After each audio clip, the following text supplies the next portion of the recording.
You're watching SBA Today.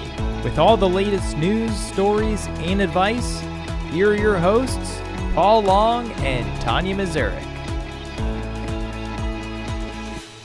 Good morning and welcome to SBA Today, sponsored by SBA Collective for the week of June 30th. I am Paul Long. And I am Tonya Mazurek. It sounded a little bit, Paul, like you were doing that whole "Good morning, USA" or Good morning, "Good morning, Vietnam." Vietnam." Anyway, good morning. Good morning. Hey, so a little birdie told us that there's more deferred resignations happening at SBA.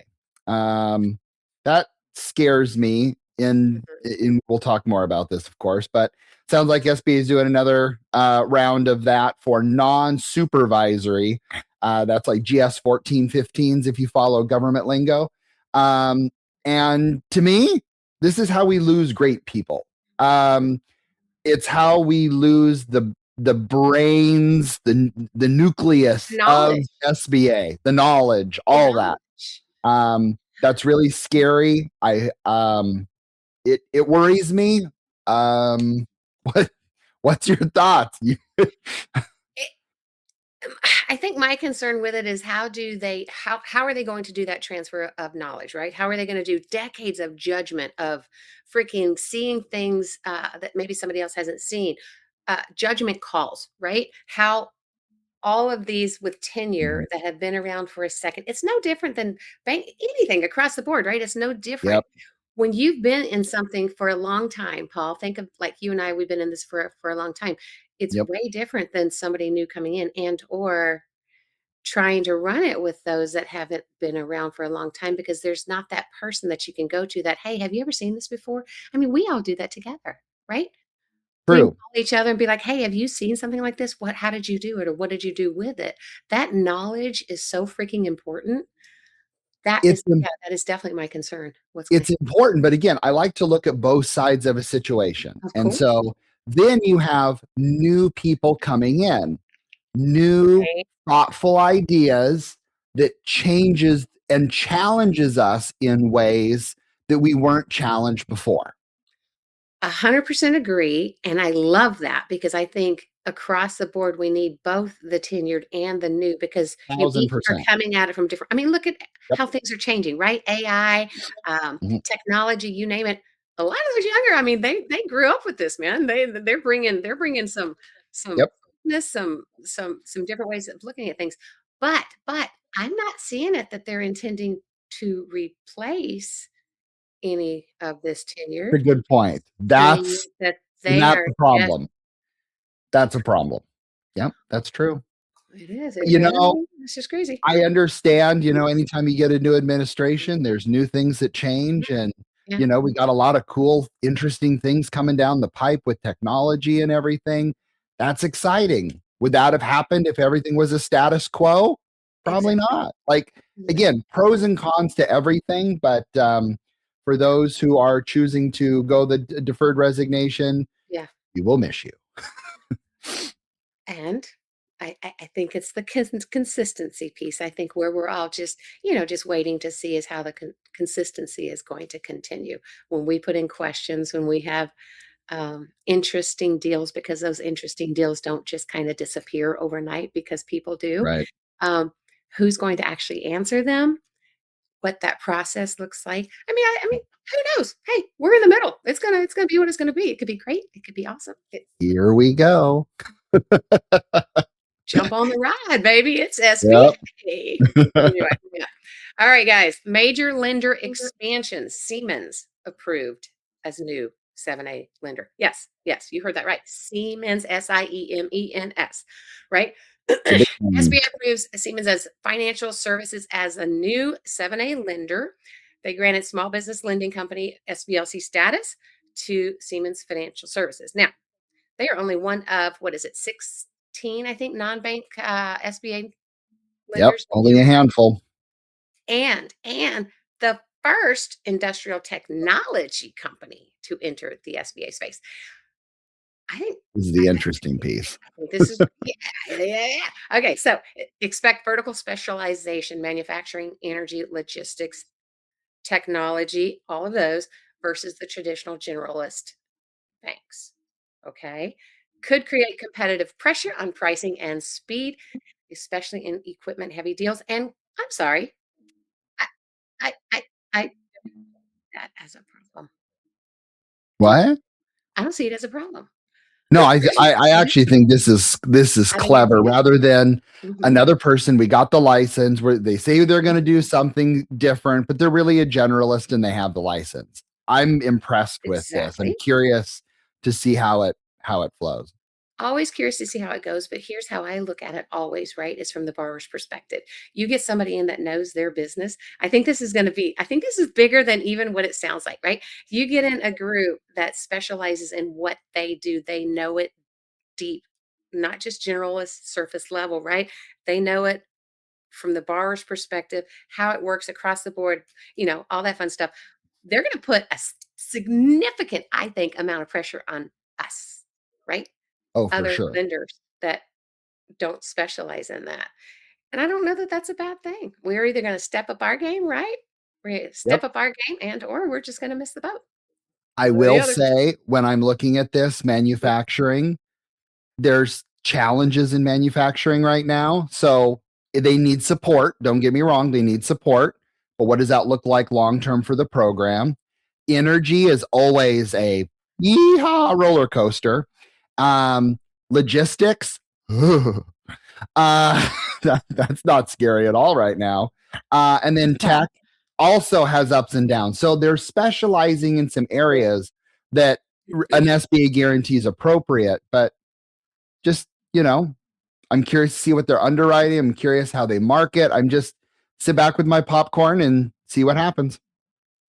I think it's going to be a little bit of an interesting ride. I think we're going to see things that we're all Mhm. like, what the heck? And we're going to see things that are like, sweet, okay, I get it. But I think Yep. borrowers are going to probably like it.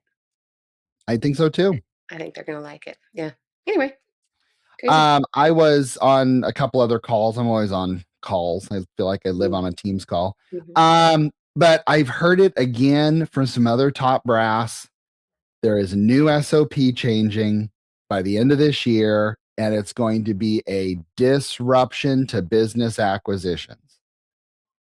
Now, that scares me as an individual who runs a division that does a lot of business acquisitions. Right. But at the same point, too, what is dramatic to SBA could be just getting us to, I don't know, realistic. And I've said this before on podcasts. If I was a lender and I followed SBA lending SOP directly by the book and I approved everything by the book, I'd be out of business in 10 minutes. You have to put in your Are you saying underwriting in there. what you saying you doing over there in your shop, Paul? No, I'm totally kidding. Not that. I know um, that's could but sound like that's it's messed up. one of those things where it's like you still have to put your Yeah. institutional thing on it and the risk factor based on what the risk parameters of your institution. So Well, and we again, see this every time there's an SOP change. We see it every time there's an for SOP change. sure. Whether it's Yep. tightening it, Yep. loosening it. Some go over the top and jump on board exactly like you said and read Yep. that thing to the T. There's no gray area whatsoever. That hurts borrowers. I And then agree. See, that's the there's thing too. Yep. exactly. There's others that go through and they get the loosening of an SOP or something along those lines, and then they loosen it wide as ever, and guess what? That hurts borrowers really in the long run. They might get in, Agreed. but should they be in? And what's gonna happen to them once they are? Yep. Yeah, so SOP is, Oh, well, we'll see, but keep your head and ears around. oh, whatever. He wants to say, "Keep your popcorn close," and we're gonna have some That's the Paul thing. All right, guys. Increased scrutiny on lenders. Oh, now this is I like this. Uh-huh. SBA and USDA overlap risk. Okay. Ernst calls on SBA to review lenders removed from the USDA loan program. Senate leadership is pushing SBA to review lenders removed from USDA's 1RD program, which we've talked about once before, right? Eight Uh-huh.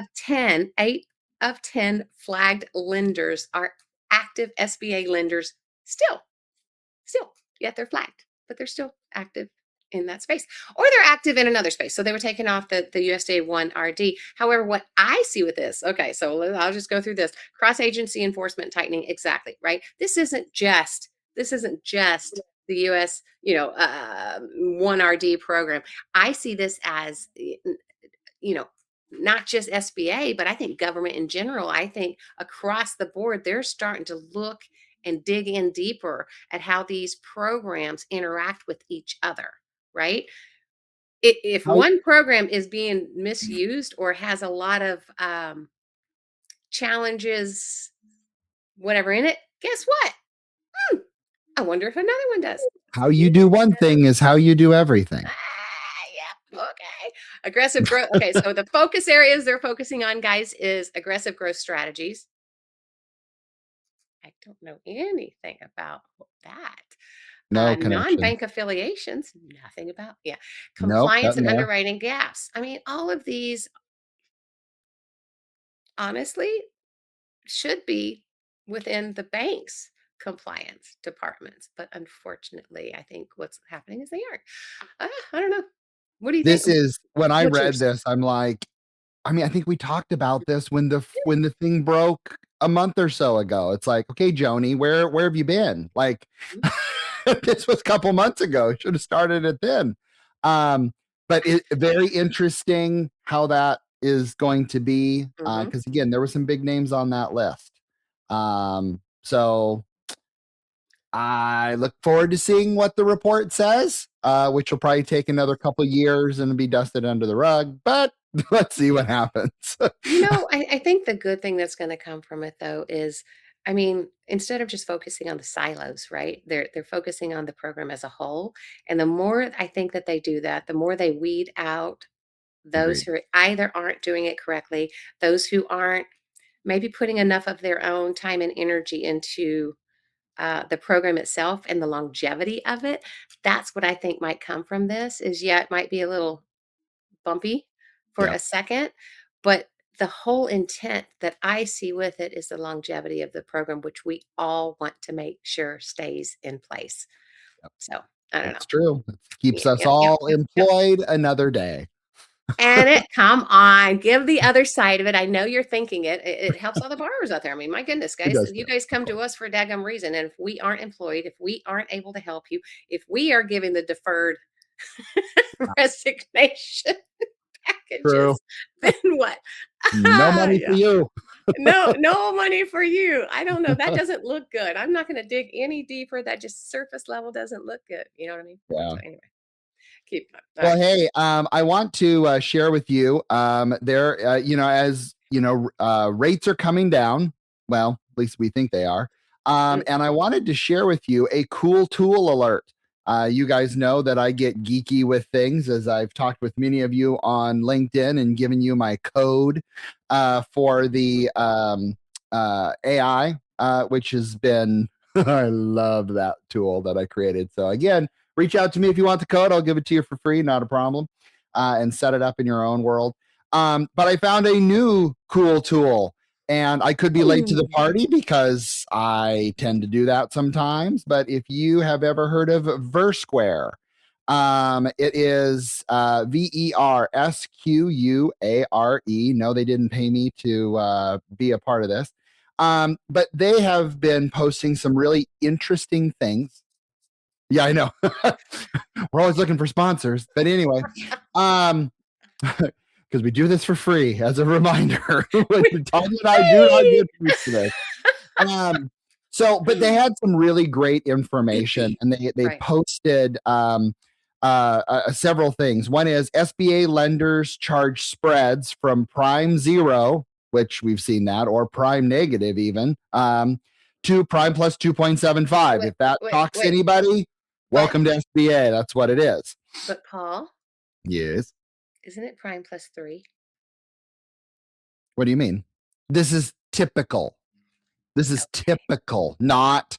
Yeah, this is typical based on the research. Oh, yep. Prime? Prime. You didn't read my notes this week, did you? Oh, I read it, and I saw it.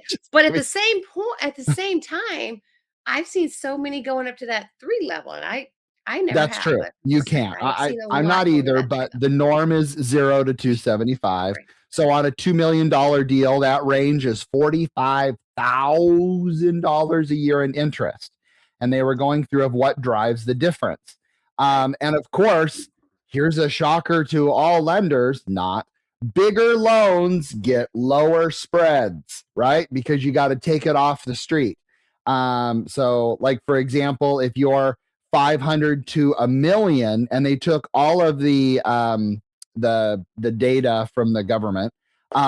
So 500 to 1 million is 2.25, which I actually thought was pretty low. It is. And my shop's pretty similar to the 2.25, but I've always 275. And then you get to million to 2 million, you're at prime 2 to 3, you're at 1.75, 3 to 4 remains at that 175, and then 4 to 5 million is prime 150. So it's very interesting how that is shaping out based on that data there. And another thing they were talking about is lender pricing shifts. And it's not just pricing shifts, it's what they're focusing on. So now keep in mind, this is 2025 numbers, but there's some banks out there that are getting more competitive. G-Bank, everyone knows G-Bank. They are prime plus 1. They were prime plus 1.75. Well, okie dokie. So they do a lot of hotels, by the way. So over their 200 loans, they were pricing them pretty low. Our friends at Live Oak Bank, prime 1.5, and they were at prime 2. So they're toning it down too, because it's not a secret. The market is getting competitive, right? Institutions are really held steady. Metro City Bank, they do a lot of gas, liquor stores, hotels, prime 1.25, which is pretty low for a gas station and liquor. Byline Bank, prime 275, very typical rates on there. And again, going to discussing on G Bank, they primarily fund hotel loans. I refer them deals often. Feel free to send me 1%. 214 loans averaging 3.4 million average. That's an average hotel there. We talked about Metro City, but both price below prime plus 1.50, and their rates reflect the industry strategy, not charity. So it's really interesting that, again, they're focusing on those individual niches rather than being a generalist, and because of that, they're kind of toning down the rate a little bit. So, and of course, anything with real estate, we'd all lower our rates for real estate, right? Like it's, within reason. Surprised. There's many out there that don't. They just seem to think that, oh yeah, across the board, everything's one price. And VerSquare recommended 3 things worth doing. 1, benchmarks against your deal size. Prime plus 2 is mainstream at 800,000, but really expensive at 3 million, a prime 2 deal. So know your tier. Now they talk about get quotes from 3 lenders. And I don't know if I just agree with that, but I run a shop, so of course I'm going to be that way. Well, have fun getting the quote doesn't mean, okay, oh wait, I'm going to stop on this one, Paul. Yes. Go ahead. Get your quotes all day long. Who's giving it to you? Yep. Where are they getting the information from? Are they saying, oh yeah, this looks great, I think we can do this, and I'm going to give you this term sheet right here that says, oh, it's so beautiful, right? You guys are going to waste your dadgum time going with them. They're going to collect all their stuff. They're going to get it to their back office. Their back office is not them, right? Correct. And destroy it, and they come back to you a month or 2 later and say, sorry, we can't get to it. Destroy 100%. The whole entire deal oftentimes, because they lose it. They lose the deal based on timing, because they're trying for that little bit of interest. I lost one time on 0.25% up front. I lost it on I kid you not, on 0.25%, right? And I could actually do it, but they got this term sheet that said this 0.25% difference, and they now did they come back to you and say, oh, they couldn't do it? That's where I was getting with. Can you match the rate? And you gave them one of your 5 fingers? Pretty much. No, I mean, I had no choice. I mean, I can give them what I could give them because that's what my bank was telling me, right? But what I could Mhm. give them was structure. I could give them, 100%. more certainty, basically, because the way I was doing it was not just, oh, gee, yeah, I think this is great. No, I mean, there's different ways of people giving their upfront of what their best quote is. And I think as borrowers, you guys need to know that. You need to know, is this somebody that's just saying, you know what, I'm used to just giving a term sheet here and there.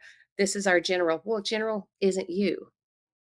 Right. And every deal is different. And whatever comes out of that woodworks behind the scenes for you is going to either um, create a problem, which oftentimes creates risk, which creates a difference in that pricing structure. But do you want the deal done or do you just want the best proposed price up front? Because that's what it's going to come down to. And our Sorry. broker I friends see know very well facts. that they want execution, right?